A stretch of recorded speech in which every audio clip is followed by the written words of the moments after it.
At 18, television had opened its doors to Lauren.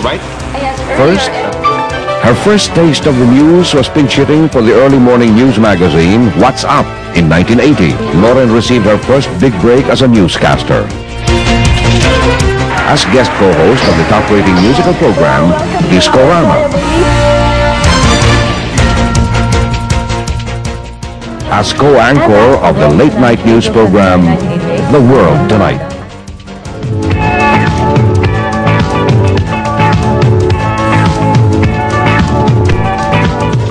Join as we bring you this feature on Pep Talk. I'm Laura Ada. Join us.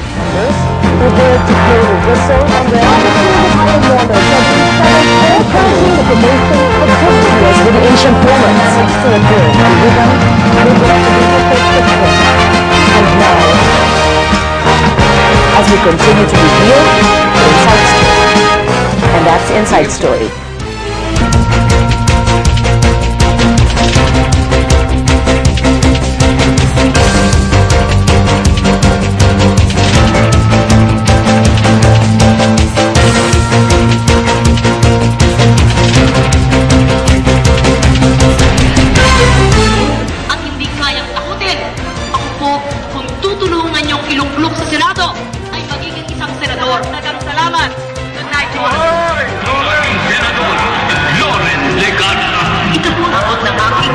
Journalist and TV anchor woman, Senator Lauren Legarda! Yes!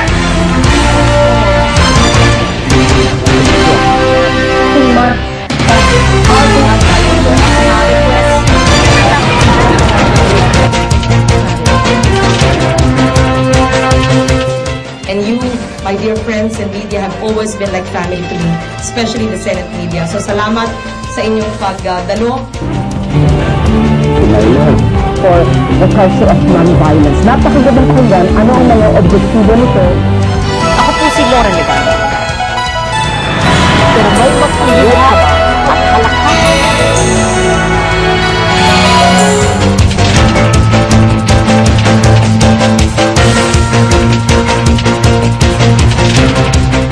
In 2007 elections, Senator Lauren Legarda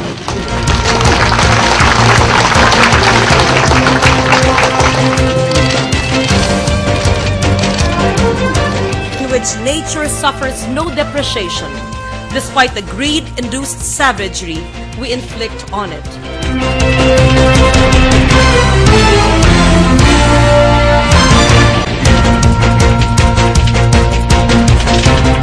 Usher in damnation of biblical proportion have upset the earth's physical balance, threatening human and all of physical life on it with extinction. With total resolve, on this day, Mr. President, let us all clean up our act and help clean our planet. Thank you, Mr. President.